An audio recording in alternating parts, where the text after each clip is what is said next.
I brushed a crease from my forest green linen dress, the only cotton in a room of silk and smugness. We were at La Cascade, Portland's most elite rooftop dining club. Glass chandeliers, a pianist flown in from Vienna, and panoramic views of the Willamette River. My family's choice, no doubt, designed to intimidate me. Alana Whitaker, you actually came. My cousin Spencer's voice dripped with false delight.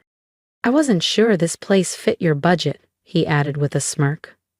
His wife Nadine didn't bother hiding her laugh. I caught my reflection in a mirrored column. Bare face, no designer jewelry, just the emerald drop earrings Grandma Eloise gave me when I turned 18. Understated, but intentional. I make it work, I said, following the host to the table.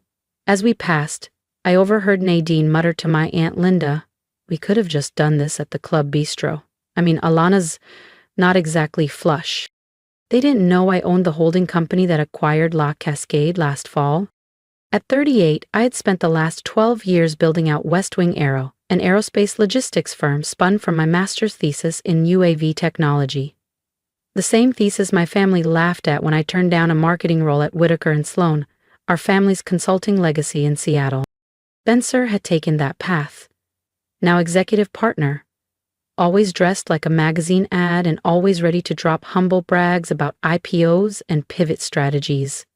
He once loaned me money to replace a laptop. Never let me forget it. So, Lana, Spencer grinned, swirling his wine. Still doing that little drone thing? I let him have his moment. He didn't know West Wing had just secured a $2.4 billion 0-cents logistics contract with the Department of Defense, or that this very restaurant's rooftop had been the site of our latest drone delivery demo last month. Flawlessly executed, live-streamed, and praised by Forbes. Only Grandma Eloise ever believed in me. Don't waste energy proving them wrong, she'd whisper. Just live in a way they can't ignore. I hear she still drives that old Civic, Nadine snorted.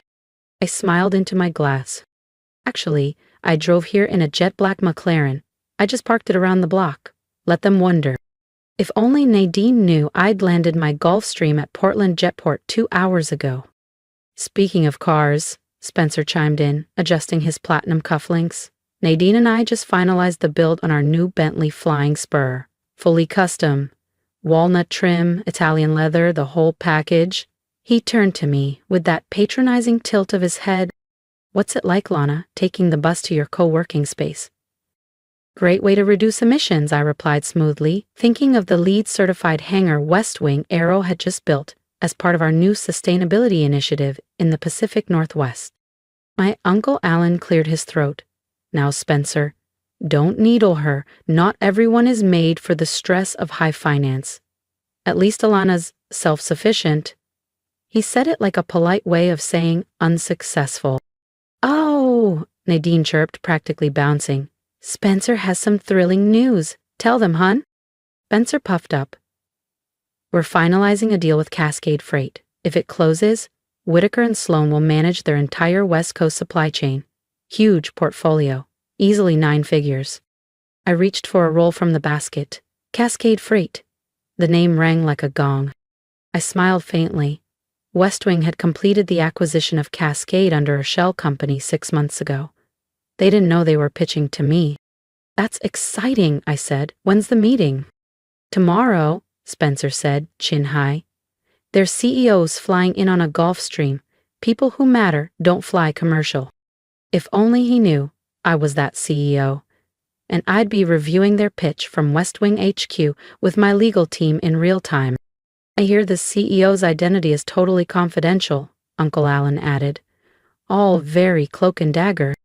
That's real influence, Spencer nodded. Quiet wealth. Real capital. Nadine flagged the waiter. Alana, there's a nice kale salad that's affordable. I'll do the chef's tasting menu, I said, perusing the wine pairings. A pause. The tasting menu was $560, 0 cents. Polana, Aunt Linda whispered, alarmed.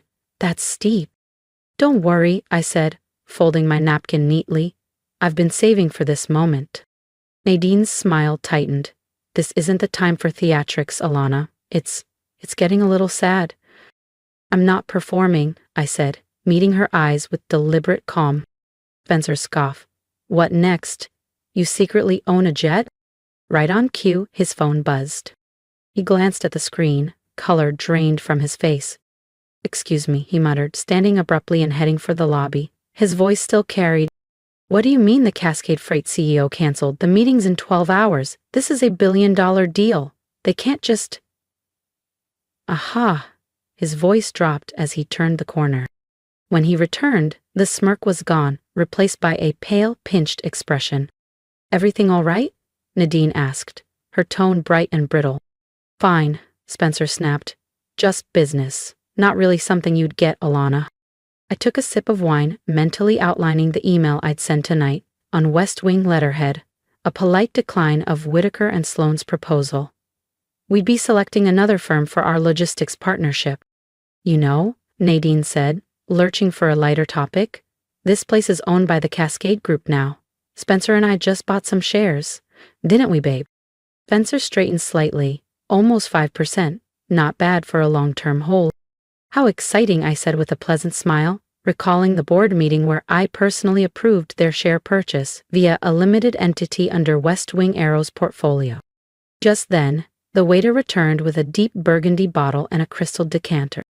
A 2003 Clos de Tart, madame, he said with a bow, compliments of the owner. Nadine blinked. There must be a mistake. We're shareholders. We didn't authorize anything. No mistake, the waiter replied. The owner was very specific. For Ms. Whitaker's table only. Every head turned. I raised my glass, serene and steady. How generous! Spencer's phone buzzed again, likely another fire from a team scrambling in the dark. Spencer disappeared again, muttering something about a call. Nadine stared at the rare wine bottle, then at me. I don't get it, she whispered to Uncle Alan. They must think she's someone important, he replied, too quickly, trying to convince himself more than her. I didn't need to say anything. Tomorrow would make everything perfectly clear. The next morning, I sat behind the smoked glass desk of my private office, top floor of West Wing Tower, Portland's newest skyline jewel, watching the security feed. Spencer paced the sleek glass-walled conference room, brows furrowed, suit slightly wrinkled. He'd arrived early, no doubt eager to secure the Cascade Freight deal. Then Julia's voice came through my intercom. Miss Whitaker, your cousin Spencer and Uncle Alan are here, with Mr. Daniels from Whitaker and Sloane. Of course they were.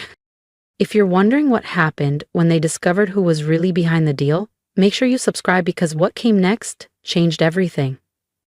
Nadine never missed an opportunity to bask in Spencer's supposed brilliance, and Uncle Alan had clearly tagged along to provide his signature mix of gravitas and condescension. They all believed Spencer was the family's financial star. Perfect, I said. Send them in. I opened my laptop, fingers moving steadily, as I cued an email to auto-send in exactly 10 minutes. Subject: Pacific Freight Partnership. Dear Mr. Daniels, after thorough evaluation, West Wing Aero has chosen to pursue alternative strategies for our regional supply chain expansion. While we appreciate Whitaker and Sloane's interest, we believe our objectives are better aligned elsewhere. Best regards, Alana Whitaker, CEO, West Wing Aero. 10 years of being brushed off, mocked behind closed doors, smiled at while being dismissed. Let them wonder how they missed it all. I didn't raise my voice. I raised my company. That chapter, the one where they held all the power, closed today. On my security feed, I saw more figures file into the sleek glass conference room. Nadine fussed over Spencer's collar like a stage mom before curtain call. Uncle Alan took the head seat, practically radiating entitlement. Then Julia's voice returned over the intercom. The Cascade team has arrived. Would you like me to send them in? Please do. On screen, 3 of my top executives entered the room. Spencer sprang to his feet, hand extended. Fantastic! We've been eagerly awaiting. Wait, where's your CEO? David Chen, my COO, offered his trademark composed smile. Ms. Whitaker sends her regards. She's decided to address the matter differently. Alana Whitaker? Nadine blinked, her voice uncertain.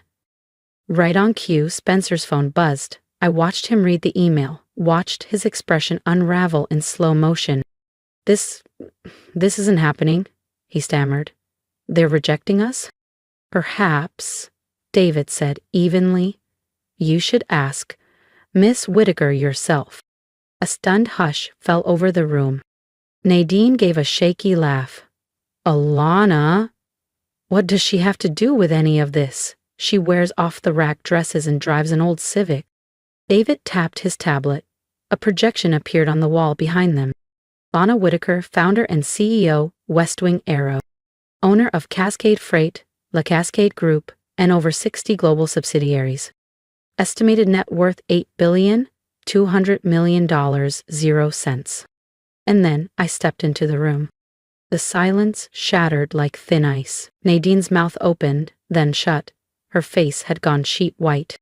Spencer dropped into his chair, deflated. Uncle Alan froze, his confidence flickering. Good morning, I said, coolly composed. I believe it's time we had a frank discussion about your behavior, Spencer. Nadine's voice cracked. But you asked to borrow money for a laptop once. What? I smiled. And you offered it. I just never said I needed it. Actually, I corrected Nadine gently, I own the dealership that services that car. The story about borrowing money? Just a bit of theater. You seem to enjoy playing the savior. Spencer finally found his voice. But Cascade Freight, the tower, Yes, I replied, lips curving into a calm smile. The private jet you kept boasting about? It's part of my personal fleet. You probably saw it at the terminal. Built last year by West Wing Aviation. That broke Uncle Alan's silence. So all this time, you've been building an empire? I met his stare head on. While you were busy dismissing my drone obsession, I was becoming one of the largest private aerospace investors in the country. I turned slightly, gesturing toward the floor-to-ceiling windows framing the Portland skyline. Let the city speak for itself. That restaurant group you just invested in, I control 40% of it. The tower where Whitaker and Sloan rents 3 floors, I bought it last spring. That jet company Spencer keeps pitching to, one arm of my vertical integration strategy. Nadine had begun to cry. Her mascara pooled in fine lines. Why didn't you ever tell us? Would you have listened, I asked. You decided I was the underachiever.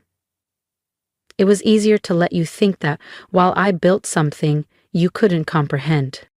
Now, Alana, Uncle Alan began, grasping for control. No, I said, firm. You don't get to rewrite history now, not after letting them humiliate me year after year. I picked up a folder from the table and slid it forward. Let's talk about Whitaker and Sloan. Spencer visibly tensed. My audit team found some interesting irregularities in your latest filings. Nadine snapped her head toward him. What filings? Oh, just the usual. Padded revenue, off-books cash flow, and $3,400,000 0 cents routed to a Cayman account. You've been investigating us, Uncle Alan blurted. Naturally. I vet every potential partner, I said coldly. David stepped forward and handed each of them a copy of the internal report. You'll find everything in the report, I said calmly, eyes on Spencer, including that Cayman transfer, Spencer. Nadine snatched her copy, her hands shaking. Spencer, what is she talking about? Her voice cracked with panic. But he didn't answer. His eyes were locked on the summary page, shoulders hunched, face pale. He knew it was all true. Here's what's going to happen, I said, stepping forward. Spencer will resign from Whitaker and Sloan, effective immediately. If he does so quietly, this report stays internal. And if he doesn't? Nadine asked, barely above a whisper. I gave a small shrug. Well, let's just say the SEC tends to take a special interest in off-ledger accounts and falsified revenue. You have no right, Uncle Alan muttered, his voice brittle. Actually, I said, pressing a button on the conference speaker, I do. Julia, initiate Operation Groundwork. Right away, Miss Whitaker, came her crisp reply. Operation what? Nadine whispered. I faced the room and said, West Wing Arrow is publicly announcing its controlling interest in Whitaker and Sloan, effective immediately. A comprehensive audit and executive restructuring will commence this afternoon with top leadership. Uncle Alan sank into his chair, losing color. Are you taking over? This firm is our legacy. No, I said calmly. You could leave a legacy. You were too focused on egos and ignoring corruption. At the door, I turned. What about Nadine? So, the Clos d'Etat wine last night? It was from my cellar, worth more than your Bentley down payment. My predictions came true in the weeks that followed. Spencer quit, Nadine divorced after discovering the financial malfeasance. Uncle Alan quit, unable to face the board. To integrate Whitaker and Sloan into West Wing, I hired forensic auditors and instituted tight compliance measures. Whitaker and Sloan's shares rose virtually overnight when the market knew I was behind the buyout. 3 months later, my mother suggested meeting. A cozy East Side cafe between a used bookstore and a bike shop was the setting this time. She arrived early, holding a chipped herbal tea mug. She said, "I don't understand," after a lengthy quiet.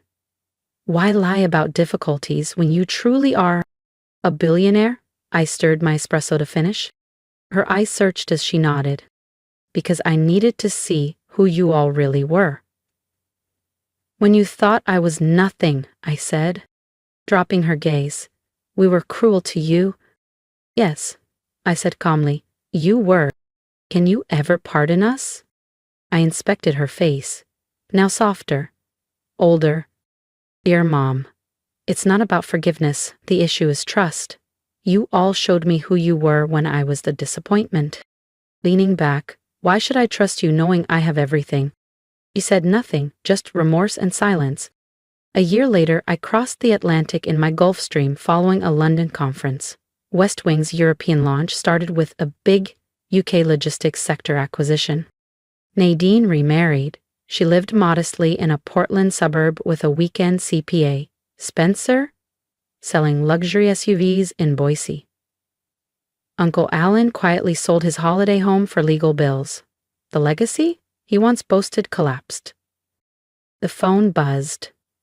Message from Nadine. "Happy birthday, Alana. Though I don't deserve your time, I miss you." I looked out the window at the ocean clouds parting. Family sprang to mind, about pride. The cost of underestimating. We might develop something honest someday. Not today. Despite their laughter, I felt happy to have built something real today. Grandmother would have smiled. "Miss Whitaker," the flight attendant whispered, nodding respectfully. "Preparing to land at your private terminal." I nodded. "Thank you. To bring my Civic around front, please. Maybe I'll drive myself today." The serene confidence of knowing you never had to prove anything is sometimes more potent than luxury. Sometimes the woman they taunted for riding the bus owns the fleet, depot, and city infrastructure. Later that night, I unlocked my West Wing Tower office safe. Inside, I added Spencer's signed resignation letter. A La Cascade dinner receipt and a tattered envelope with Grandma Eloise's handwritten note were among the artifacts. "Alana, let them underestimate you. Success is sharpest in silence." And she was right. The individuals who should have known me best talked over, ignored, and wrote me off for 10 years. But I didn't let that define me. I capitalized on every rejection. Ignored, underestimated, or left out of the narrative. This is your area. Comment below, discuss your journey. How are you rising? We're rewriting our tales and redefining power together. Quiet, focused, unapologetic.